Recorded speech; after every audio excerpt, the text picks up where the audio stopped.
So we talked about this a little bit a while ago. I'm struggling with how to deal with. We've come up with these awesome processes for creating really long chats within ChatGPT and some of the other tools that really help us find new insights and new ideas.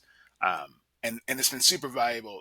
The problem is once I finish those conversations, I often just don't know what to do with it. Sometimes I have like a next action that I pull out of it, but like it seems to go lost. And especially with the way that like, for example, ChatGPT's UI, like that chat just gets lost, right? If it's in Yeah. that sidebar list, right, and you don't move it somewhere, it's gone, right? You're not dealing with that anymore unless you like search for it randomly. So I'm trying to think about that. The other thing I've always been interested in is like the idea of like a second brain where you would all the stuff that you would consume. So take an article you consume that article, you maybe put it into a tool like Obsidian or Notion, whatever, and then maybe do some summarization and some key takeaways, things like that, and you sort of store it, and then you do that repeatedly, and then you can take all that content that you've consumed and that you've analyzed and summarized and processed, and then make Yeah. something out of it, make like something like a new article or something like that. So I've always liked that.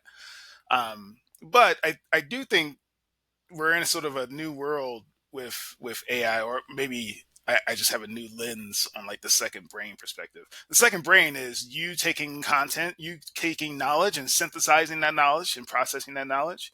But that's already done, right? We can put in a prompt that says, "Tell me more about XYZ topic," and it can do all the synthesis for you.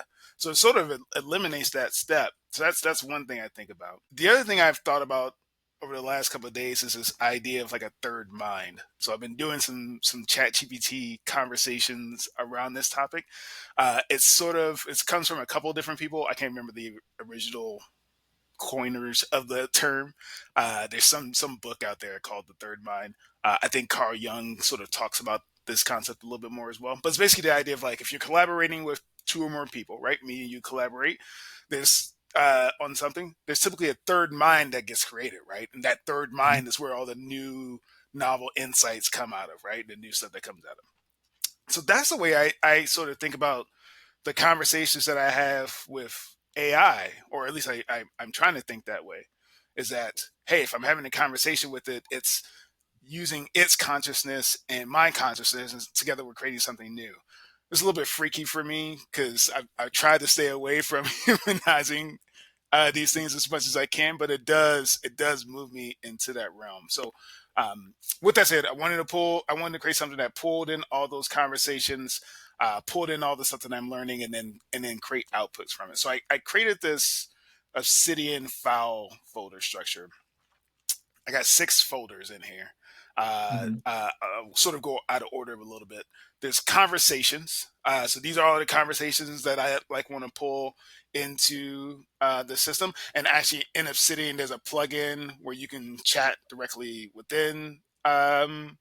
So I can type in what Oh, is okay. SEO, right? And then now that conversation can get saved directly into it. You can't, at least I don't think with this plugin. Come back and automatically like restart a conversation, but you could just copy paste the conversation, say, hey, here's the last step or the last conversation we had. Let's start from here, right? So that's a GPT plugin Yeah, it is inside of called Obsidian. inside of Obsidian. It is called Copilot. Simple enough. So Okay. yeah, GPT plugin. You put in your own API key. I'm using 4.1 right now, and so yeah, it works out pretty good. And then yeah, when you get done with the chat, it just saves right into your Obsidian. Cool. Excuse me. So then the next step. So I have these conversations, and out of these conversations, there's some sort of output, right? That third mind. I've worked with, or I had this conversation with GPT. I've come up with some ideas of my own. We sort of put our ideas together. Especially for me, like the one thing that ChatGPT or OpenAI doesn't have is my experience, my wisdom, my failures, my gains, my wins, Yeah. right? My problems, right? And so we've sort of gone back and forth on that. And now I create something called an artifact, which is the sort of the output of a third mind, right? Of that third mind conversation. So, like I said, I've been having conversations about third mind. So I have some artifacts in there. Had some conversations about just like my overall framework for SEO that I'm trying to adjust a little bit. So put some stuff in there. I read um, a article, a Substack today on intrinsic motivation, which was crazy. It was an amazing guide. It was like, I don't know. And What's reading and what's reading. intrinsic motivation? Say that again. What's intrinsic motivation? Just like stuff you're naturally Yeah, good question. interested in, like I guess Yep, good literally question. what the definition is. No, no, no, no. Yeah, it's intrinsic motivation is something you do where the thing you do is the reward. Think about times in your work life where sometimes some project you're working on, you just love working on it. You don't care if you're Mhm. getting paid at that period in your life because you just love this project, right? Versus other times it's like I'm only doing this because I'm getting paid, right? That's sort of Yeah. Okay. the distinction. So it was a great article on that. Just goes through the science, and so I did some chats around that. But this idea around this third mind, I also think as well. So not just with AI, I think it's also you can have sort of a third mind with like an article, right? So like as I read this article, this is a Substack around intellectual capital, this idea of intellectual capital. As I read Mhm. this is sort of I'm using the consciousness of this article with my consciousness, and now I create something new out of that. Same thing with that intrinsic motivation article that I talked about earlier. So I have conversations, I have collections. Those are like articles or social media posts I find interesting. Here was one today on SaaS SEO strategy I really like, so sort of copy that in there, and then that creates artifacts off of that. So I got an artifact on the depth of the second brain. Right, this is what I've been talking about here. So I think we're now creating this third mind. And then as well, I have projects, right? So these are things that like, okay, based off of some of the stuff I do, here's the next thing I want to build, right? So some of Mhm. these are like content pieces. I have an idea to build an AI marriage counselor. Me and my wife, we've been married a long time, a lot of fights, but a lot of our fights are over text. We do that because it sort of takes away the emotion of it. So I got all Yeah. those texts saved. I could probably throw that in an AI. I probably do it in like notebook at limb just to keep it somewhat private. But throw that in an AI and say, okay, now you see how this has been going. What do you think, right? Yeah. And coach me on that. Same thing on like personality tests. I've done a bunch of personality tests, Enneagrams and Myers Mhm. Briggs and all those. Can I put those all together and say, okay, build me a career coach? So projects would be new content I want to create, new projects. We talked about building this show your work channel, right? So I had some Mhm. information in there. And then the last step that I have in here, or one of the last steps I have in here is like these wisdom domains, basically sort of auto. I have everything tagged, so this is basically a collection of the domains that I'm focused on. So creativity, marketing, relationships, and this just pulls in those. So I'm excited. I think this is a good way for me to sort of capture everything and organize everything and make use of everything. So Yeah. yeah, it's been I've only been doing it for a couple of days, but it's been really cool. Cool. Well, a couple things just reacting to the stuff that you've shown. The relationship thing is absolutely a brilliant idea. And I know I have a friend who's been going through this rocky relationship for the last year or so. And um, he did the same thing. Mm. He pretty much copied and pasted all the text back and forth that he had with this person. And then when things were bad, and this has been going on for a little while, so like he has a lot of source material. Yeah. So um, when something would happen in their relationship, he would go, and if he couldn't sleep, he'd wake up and just talk to ChatGPT about it. Hmm. And he's like, it's crazy because I feel like an insane person talking to this machine and not having a human therapist on the other side. But over the course of the conversations, I've gotten a lot of great insights on how to approach things and where I need to change and where I feel like they can change. And it finally got to a point where there was a big blow up, and he went back to the GPT and was like, "Is this over? Like, is there anything I can do to not win, but is there any salvaging this at this point?" And the GPT was like trying to be helpful as it always does, but it's like, this person is exhibiting some very troublesome behavior, and it might be a good idea to reassess whether or not this relationship is worth pursuing. And I don't know how that's all that different from a therapist, because ultimately they want you to make the decision. They're a mirror, a sounding board, and then you get to make the ultimate call. But I think that's a pretty fun. Well, not fun, but it's a very unique use case, and I think it could wind up being pretty beneficial. Yeah, I mean, Um, there's different frameworks too, right? So I can take all that stuff and say you are now like, there's the men are from Mars, Venus, or was it men yeah, are from Mars, women from Venus? There's like the Gottman Institute models. yeah, There's a bunch of different sort of relationships. So I can say, yeah, act as this person. Now, how would you apply this, right? yeah, Or I pick a relationship that I find inspiring. The Obamas, and I say, act as Barack, right? Now, what he would say, and he, it may throw in the uhs and there, yeah. I'm sorry, that was terrible, but yeah, First step is to get top secret clearance that's and right, that's right, exactly, drone access. exactly. So yeah, I'm excited. I think this has made my sort of creativity workflow out of this stuff. Just again, not just from AI, but like stuff I consume. Right, I can sort of really take advantage of that stuff now.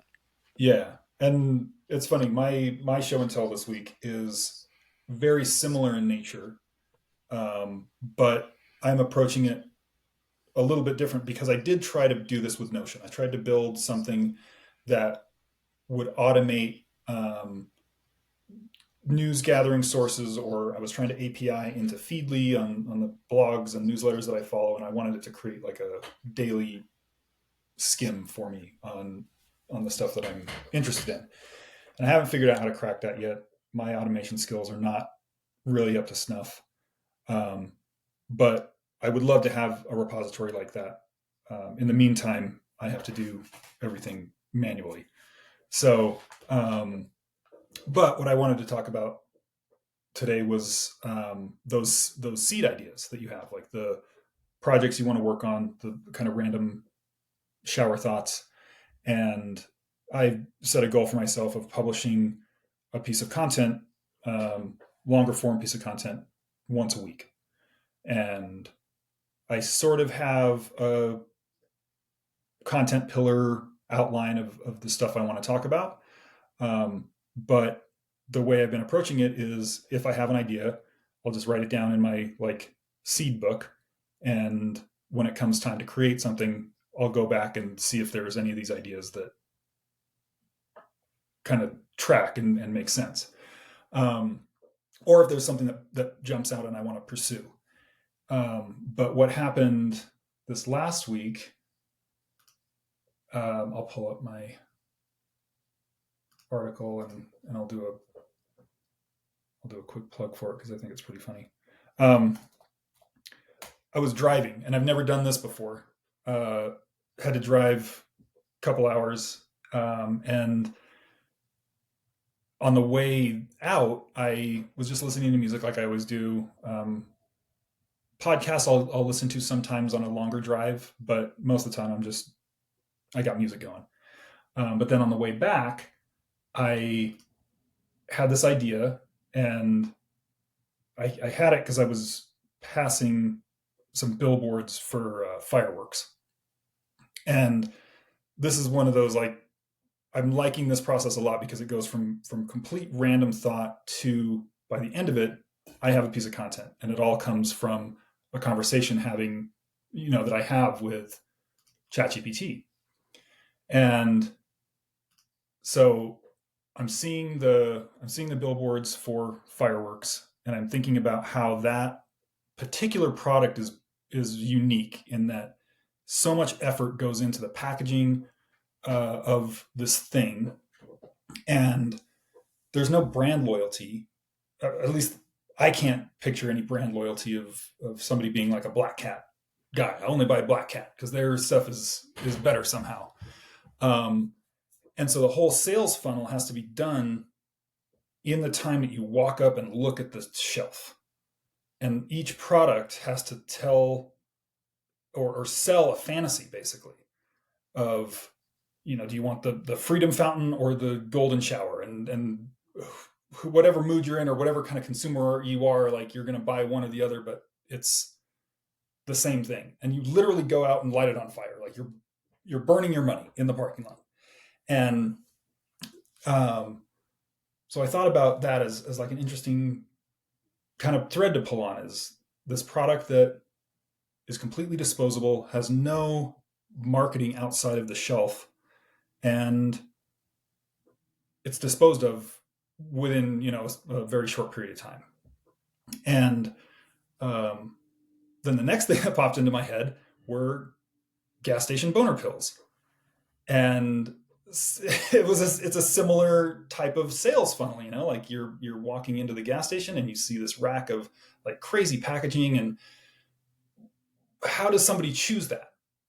And then so I pulled up voice mode on ChatGPT just on my phone and started having a conversation with ChatGPT about this topic, about products and brands that are really disposable and have no loyalty. And over the course of this conversation, I wound up like off ramping the fireworks conversation and really focusing in on the gas station boner pills.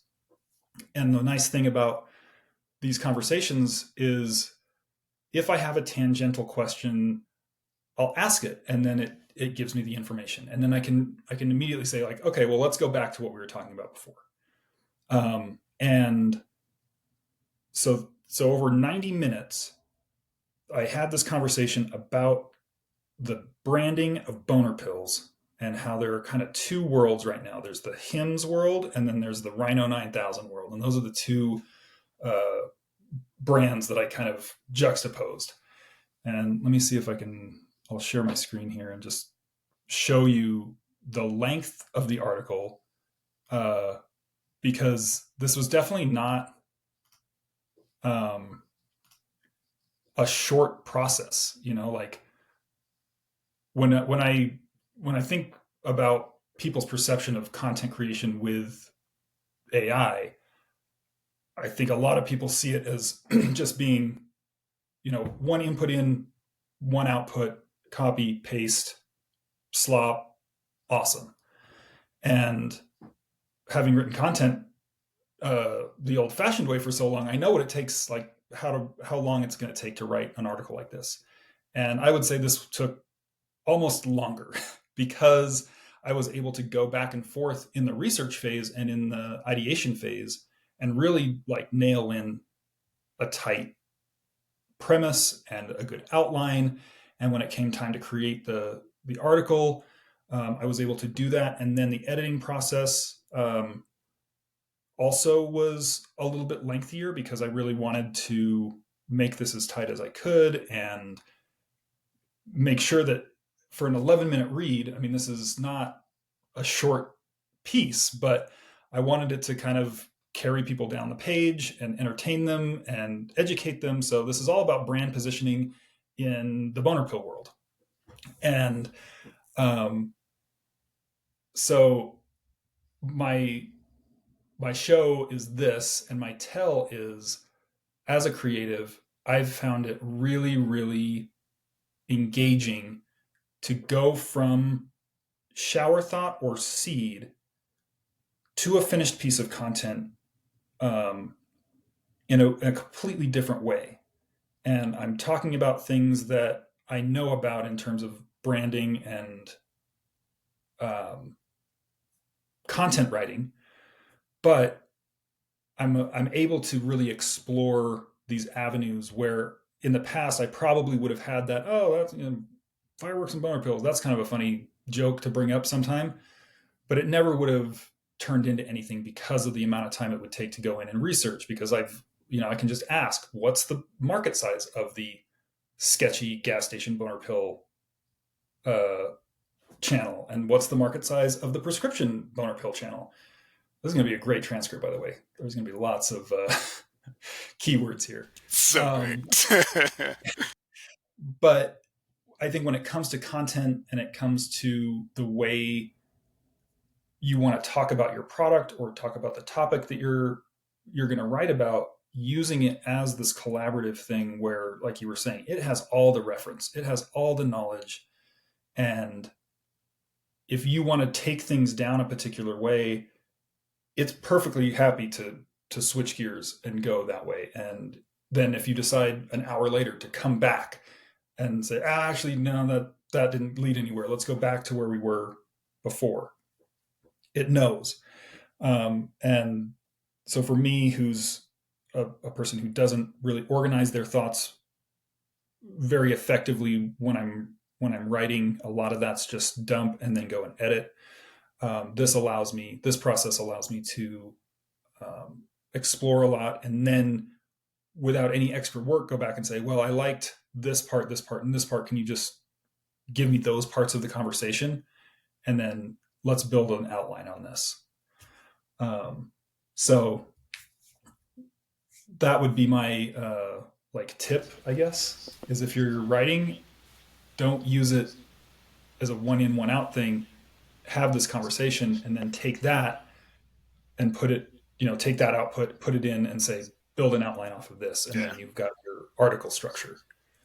I think Um, I think we're doing the same thing, right? We're taking, instead of the source material. Like, I don't know how much outside of ChatGPT research you did, but I think for both of us, I think the opportunity that we see is like the chats can be a primary source material. That your mhm. conversations are a primary source material, and I think the reason for that is not only the way that ChatGPT can synthesize knowledge, but also during that conversation, your own perspective and wisdom and lens comes out too. Versus if Yeah. I just do a bunch of Google searches and just find some other articles around it and then try to put it together, it doesn't Yeah. really pull my own perspective into it. I got to kind of tease that out. I think conversations with AI helps tease that out a lot better. Right? Because Yeah. the AI is going to say something, and you're going to say, "Oh yeah, that reminds me of a time where I X Y Z," or "That reminds me of this situation," right? And now, Mhm. right, you're really having this collaborative thing. Yeah. Over the course of just the chat, like the audio, like advanced voice mode portion of this, I spent another couple of days polishing and editing and then going to Gemini and seeing if that deep research had any more sourcing on actual statistics of market size.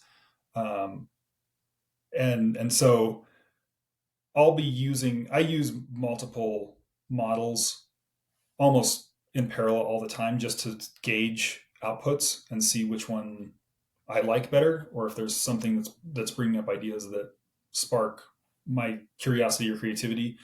It's nice to have like I'll usually have ChatGPT, Claude, and Gemini up based on whatever I'm needing to do. Gemini seems to be very good at like that synthesis.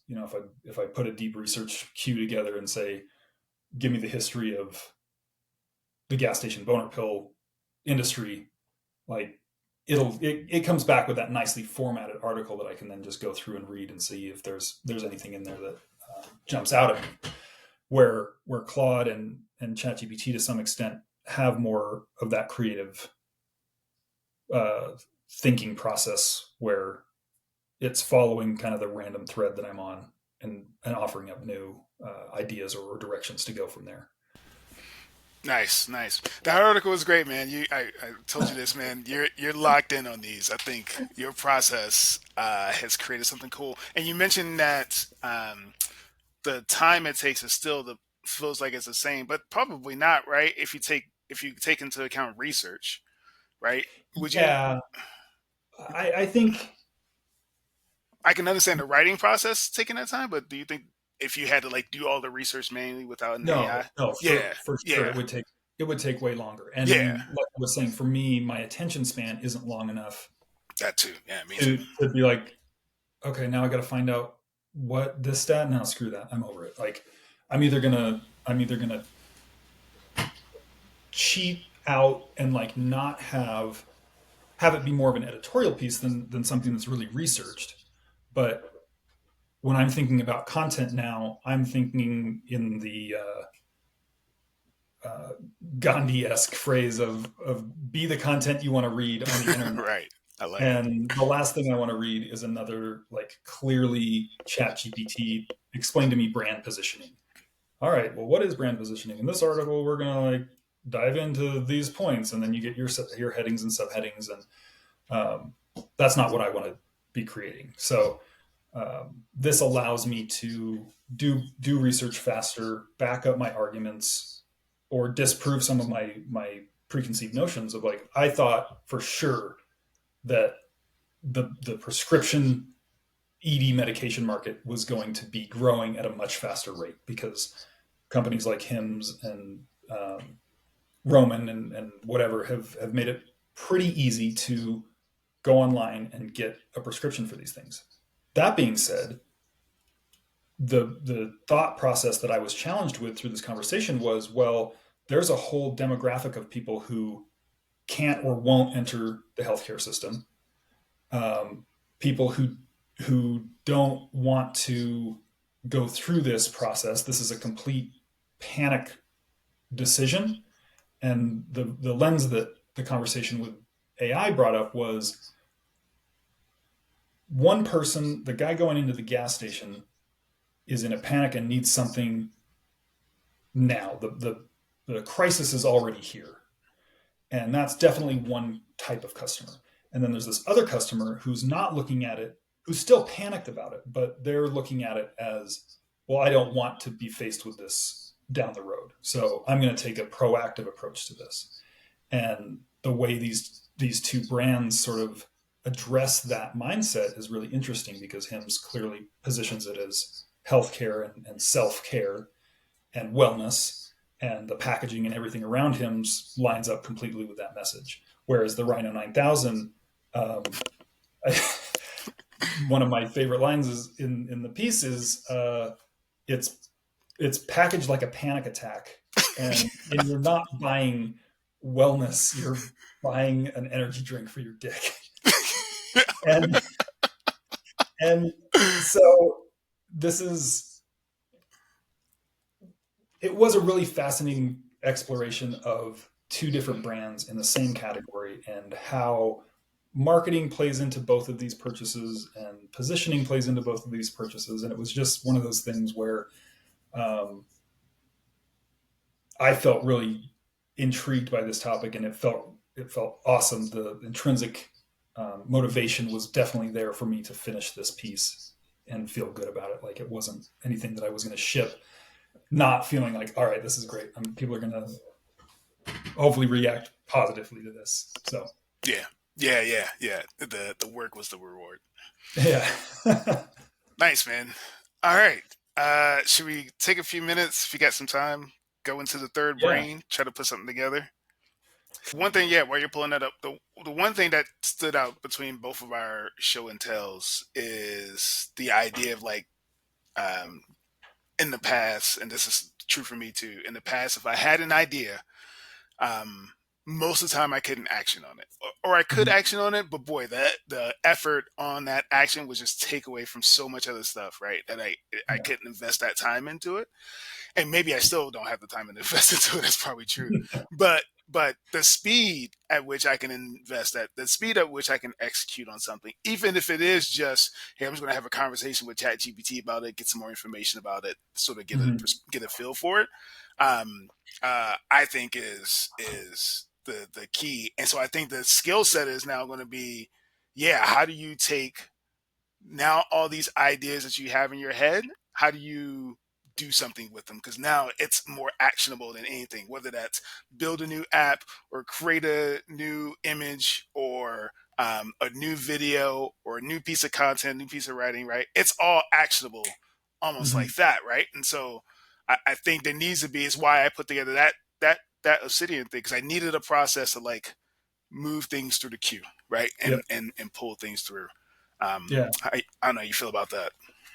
yeah. I think that's ideally what I would want for this. And there is something that I like about writing stuff down because it just I'll carry a notebook with me usually just in my back pocket, and if I have an idea, I'll just scribble a note. Taking out my phone and writing a note sometimes works, but there's just I think I'm a force of habit. I like the pen and paper at first. But that being said, when it comes to stuff like learning about all the new stuff that's going on with AI, anything that's going on with the particular topics that I'm interested in, it would be nice to have this Notion database set up to where when I went to look for something around a topic that I was interested in, I had a repository there and could just filter through it. Um, so what I was trying to do, and I can try to share this again. So here's my Notion setup, and I was trying to work with, like, Notion's got an AI thing. ChatGPT, I was trying to work with it on how to set this up and how to automate things. And I had API'd into Feedly, and so it was pulling um, these articles, and it was categorizing them with the link and any tags, which I hadn't really gotten to.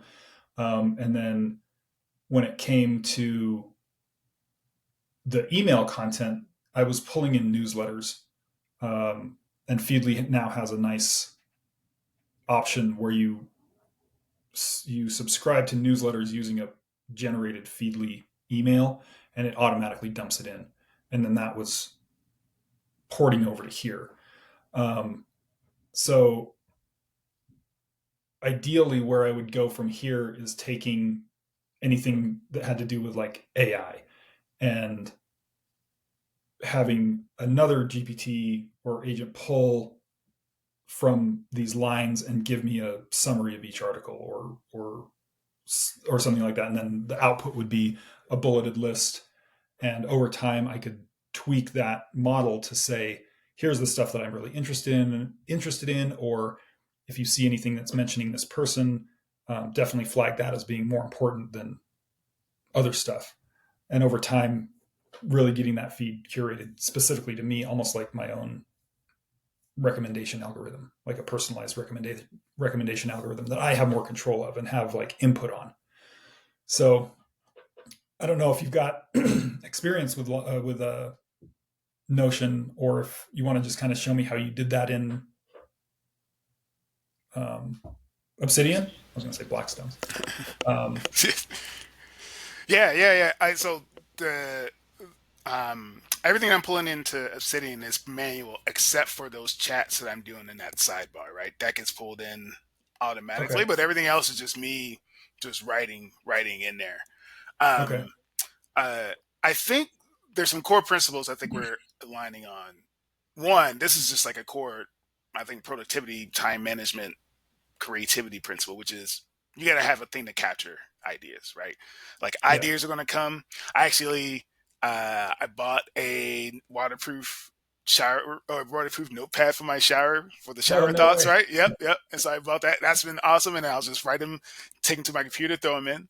But you need some sort of system to like capture ideas. And I bring up the shower thing because ideas typically happen when you don't have the ability, right? So you got to set those systems up to do that. And often for me, ChatGPT is a capture system for me. I'll be just in line somewhere, right? And I'll have a random idea and I'll just chat with it real quick while I'm waiting for coffee or whatever, right? And just throw Mhm. a quick chat in, right?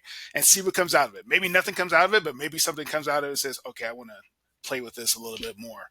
Yeah. And so now I got to put that into what David Allen, the maker of GTD, would call a trusted system. That Mhm. for example, your calendar is a trusted system. I know if I put something on there, I'm going to get a reminder and it's going to tell me where I need to be when I need to be there, right? Yeah. So you need some sort of trusted system. So I like what you're doing with Notion, but I think that is the going to be the key skill is like you now have the ability to create at a speed that's unparalleled. You got to Mhm. do something with all those ideas, or you're just going to overwhelm yourself, right? And Yeah. so, if you can capture them all, put them into some sort of system, Notion, Evernote, whatever, um, and then have a process for how you take those things and then create off of those. I Mhm. think that's going to be a really important skill set um, in this sort of future of work. Yeah. I think using the seed idea which I stole from the Rick Rubin book, because he talks about ideas being seeds, and Mm, sometimes the most promising seeds that you think are gonna bear the most fruit like wind up dying, yeah, and the other ones where you don't really have much hope for them like wind up being the ones that really sprout and yeah. flourish. And so to take that example, I think using these systems like Notion or Obsidian and ChatGPT is sort of like the you're starting the industrialization of these seed tendings. Like before, it was very much like manual labor. All Hmm. right, I found the seed, and I'm going to go and like dig the hole and put it in the ground, and I'm going to have to come back and water it. And oh, I forgot to water it, and now look, it's dead. But like having these repositories and these conversations really allows you to tend to those ideas in a way where it becomes very obvious which one is interesting to you and which one seems to be the most promising in terms of an idea. And if it's not, you find that pretty quickly. Um, so yeah, definitely the article and the content that I've been writing, I have felt more creatively involved in this process, and it feels more like me than the machine, even though the machine is doing a lot of the heavy work in terms of that research and structuring. I still have ultimate control about where the piece goes, what ideas are presented, and how they're presented. And I think that's been really cool, and definitely adding to the intrinsic motivation of me wanting to do this every week now, because now I'm like, oh, I can't wait to like see where this idea goes, and maybe I'm looking forward to publishing stuff. In the past, it would have been like, oh, man, I got to go and like got to write this article because I need to put something out there that talks about this. And I don't feel that at all. Like for the last month of writing these things, I haven't felt one moment of like work in all of it. Mm. I think that's really insightful, man. I feel the same way about the stuff that I really like that I've built.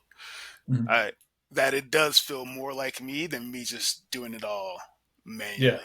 And I think part of the reason for that is that when you're doing it all manually and you have to do all the research, again, you only have so much time in the world. And Hmm. so you do all the research, you do all the knowledge synthesizing, and you collect it, whatever, but you don't have time to actually think about what do I actually think about this Yeah. and pull from your entire life experience, right? And pull from Mhm. all the things that have inspired you and things like that. And now you can actually do that. I think this is the big opportunity for people, for writers who are worried about using AI, is that you'll now have this ability, this time to like Mhm. actually dive into what do I actually think about this, or what does my brand that I'm working on actually think about XYZ topic. And it does feel like, even though they may not have the perplexity or the burstiness or whatever that you have if you wrote it by yourself, it does feel more like me when I'm really finished, like something that I really wanted to create and I was really intrinsically motivated to create. It does Mhm. feel like more like me than if it would if I did it myself. 100%. Yeah. Yeah. And there's definitely been content that I read of other people's. I don't want to like out anybody, but there's certain things that are pretty clear. It was like, oh, okay, this was reading like AI, even though I can tell it wasn't just a straight copy paste. Um, and the stuff that I'd written in the past, where I sort of let the AI do that heavy lifting or the creation part of it, um, it never really sounded right. It never felt right. It felt like a filling that the dentist like leaves a millimeter too much on there, and so every time you bite, it's like, oh, that sucks.